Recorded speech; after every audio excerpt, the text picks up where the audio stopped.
Bisa beragam cara dilakukan oleh tersangka pembunuhan untuk menutupi jejak kejahatannya. Salah satunya adalah dengan menyembunyikan jasad korban di dalam koper dan membuangnya di semak belukar di Cikarang, Jawa Barat. Informasi ini kami juga akan rangkum dengan sejumlah rangkaian peristiwa kriminal lainnya yang menjadi pilihan redaksi. Dan berikut bisa kami hadirkan dalam catatan kriminal Berita Satu Sore.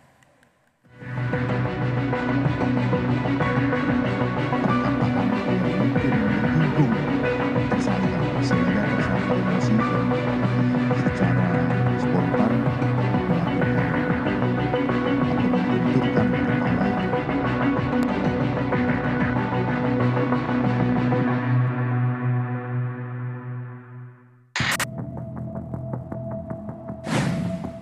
Beragam cara dilakukan oleh tersangka pembunuhan untuk menutupi jejak kejahatannya. Salah satunya menyembunyikan jasad korban di dalam koper dan membuangnya di semak belukar.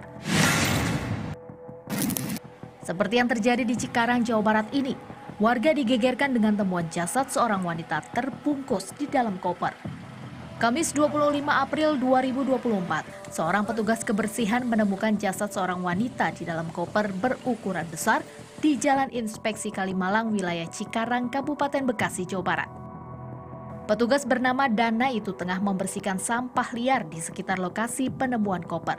Ia pun lantas curiga dengan koper besar yang berada di semak belukar itu. Itu saat ditemuin di jalan atau di mana, Mang? Di semak di pinggir ini banyak rumput-rumput. Awalnya Mamang kira itu sampah. Iya. Ada bau apa-apa gitu? Enggak ada bau. Cuma mencurigakan gitu. Usai dilaporkan, polisi lantas bergerak ke TKP. Tak disangka ternyata koper itu berisikan jasad seorang wanita. Setelah dilakukan penyelidikan dan olah TKP, polisi akhirnya berhasil mengungkap identitas jasad wanita itu. Korban ternyata seorang perempuan paruh baya berinisial RM, warga Bandung, Jawa Barat. Polisi kemudian melakukan penyelidikan hingga ke rumah korban. Bahkan rumah korban dipasangi garis polisi guna memudahkan pengungkapan kasus pembunuhan ini.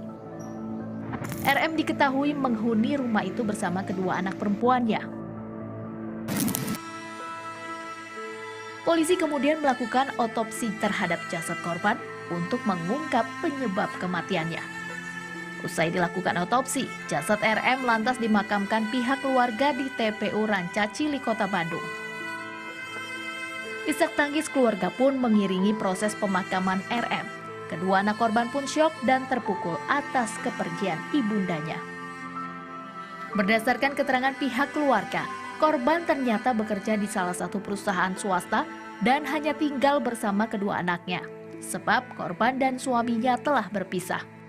Keluarga pun sempat menaruh curiga pelaku pembunuhan merupakan orang terdekat korban. Di Rabu jam 11 malam, karena anaknya ngehubungin saya, ibunya tuh belum pulang. Kalau sekarang tinggal cuma bertiga di rumah sama anaknya dua, sama almarhum gitu, karena dengan suaminya udah pisah ranjang sih gitu. Belum secara resmi. Penyelidikan kasus pembunuhan akhirnya menemui titik terang setelah polisi berhasil menemukan rekaman CCTV. Dalam rekaman itu, korban dan pelaku bersama-sama masuk ke dalam sebuah hotel di Bandung, Jawa Barat pada tanggal 24 April 2024 pukul 9 pagi waktu Indonesia bagian Barat, atau sehari sebelum jasad korban ditemukan di wilayah Bekasi. Di rekaman lainnya juga terlihat pelaku keluar dari kamar hotel dengan membawa sebuah koper besar. Berbekal rekaman itulah polisi kemudian berhasil mengidentifikasi pelaku pembunuhan RM. Ia ternyata merupakan rekan kerja korban, yakni Ahmad Arif Ridwan Nuloh. Keduanya bekerja di perusahaan yang sama, di mana korban merupakan kasir di kantor cabang Bandung. Sementara Arif merupakan auditor kantor pusat. Tak berselang lama, polisi akhirnya berhasil menangkap Arif di Palembang, Sumatera Selatan, beberapa hari sebelum ia melangsungkan resepsi pernikahan. Kepada polisi, pelaku mengungkap ia dan korban sepakat untuk bertemu di sebuah hotel. Di hotel inilah mereka kemudian melakukan hubungan layaknya pasangan suami istri. Namun usai berhubungan intim, korban meminta pertanggungjawaban pelaku untuk menikahinya.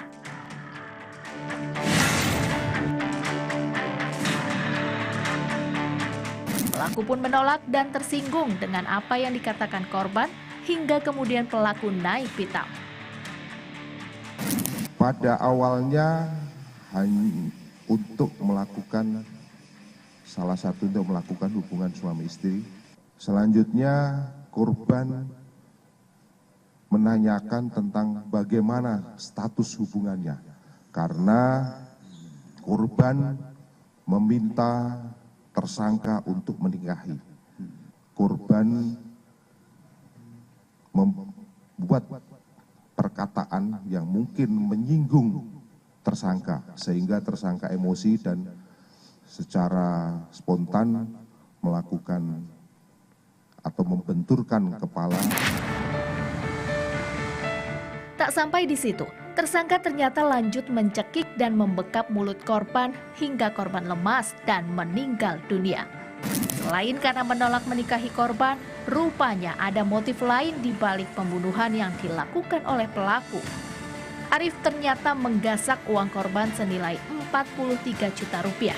Uang tersebut merupakan uang milik perusahaan yang akan disetorkan ke bank oleh korban. Uang yang diambil rencananya untuk biaya resepsi pernikahan pelaku Arif dengan calon istrinya. Atas perbuatannya, Arif lantas ditetapkan sebagai tersangka. Tak hanya itu, guna menutupi jejaknya membunuh korban, ia dibantu adiknya Aditya Taufik yang juga telah ditetapkan sebagai tersangka. Aditya berperan membantu Arif membuang jasad RM. Keduanya pun kini dijerat dengan pasal pembunuhan dan terancam hukuman hingga 20 tahun penjara.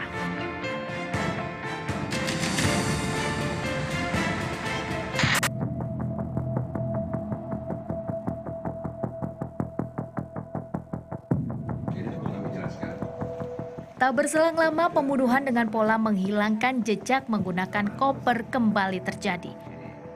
Korbannya juga sama, yakni seorang wanita. Warga Badung dan Pasar Bali digegerkan dengan penemuan jasad seorang wanita dalam koper yang ditemukan di Semak Belukar. RA, wanita yang belum lama menginjakkan kakinya di Pulau Dewata ini, menjadi korban pembunuhan oleh seorang pria, yakni Amrin Al-Rashid Pane. Sebabnya karena pelaku kesal atas permintaan korban yang meminta jasanya dibayar lebih. Korban dan pelaku ternyata berkenalan di sebuah aplikasi di mana korban menjajakan jasa Open BO kepada pelaku. Pelaku pun sepakat untuk membayar jasa korban sebesar Rp500.000. Namun ternyata usai melakukan hubungan intim, korban meminta tambahan biaya 2 kali lipat dan membuat pelaku kesal. Peristiwa pembunuhan ini terjadi di sebuah rumah kos di Jalan Bhinneka Jati Jaya, Kuta Bali. Bahwa pelaku AAR ini dia memesan melalui WeChat untuk memanggil seseorang wanita korban, yaitu inisial RA, di mana terjadi transaksi pertama melalui WeChat yaitu sebesar Rp500.000. Pada saat setelah selesai berhubungan badan, korban meminta kenaikan menjadi Rp1 juta, di mana waktu itu tersangka tidak mau karena sudah kesepakatan pertamanya itu Rp500.000, tetapi korban bersikeras untuk meminta tambahan. Apabila tidak diberikan, korban akan memanggil teman-temannya. Oleh sebab itu, usai korban meninggal dunia, pelaku kemudian menghilangkan jejak dengan memasukkan tubuh korban ke dalam koper miliknya. Ia kemudian membuang koper berisikan jasad korban ke semak-semak di sekitar Jembatan Panjang, Jimbaran, menggunakan sepeda motor miliknya. Sempat kabur ke rumah kos saudaranya, pelaku akhirnya menyerahkan diri ke Mapolsek Kuta. Ia pun terancam dijerat pasal pembunuhan dengan ancaman hukuman hingga 7 tahun penjara.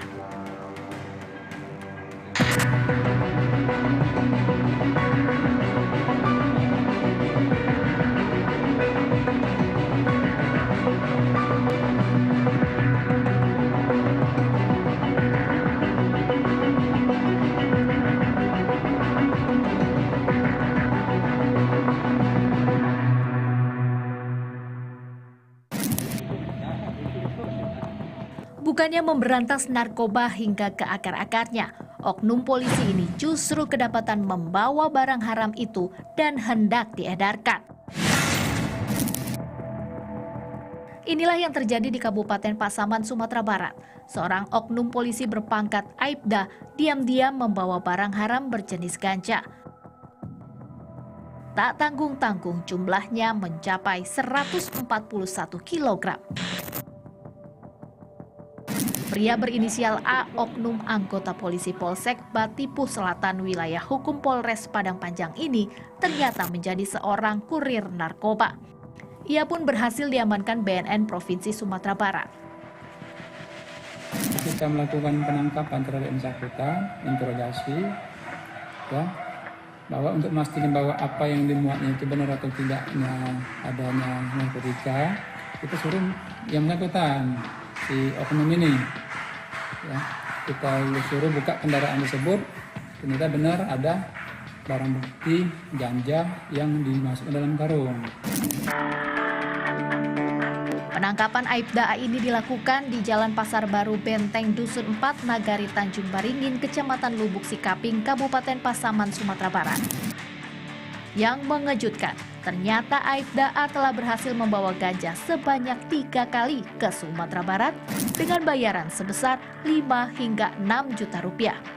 Kini Aibda A harus mempertanggungjawabkan perbuatannya dan bersiap menghadapi sidang kode etik.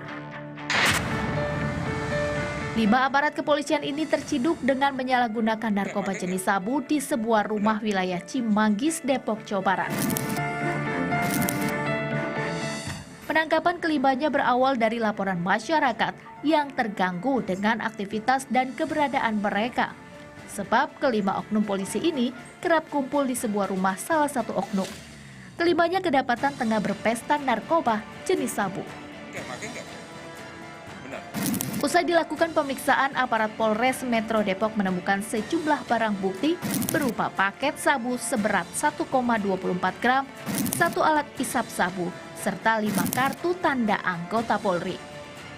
Kelimanya lantas digelandang ke Mapolres Metro Depok untuk menjalani tes urin. Hasilnya, 4 dari 5 oknum polisi terbukti positif mengkonsumsi narkoba. Mereka lantas diperiksa oleh Bid Propam Polda Metro Jaya guna mempertanggungjawabkan perbuatannya.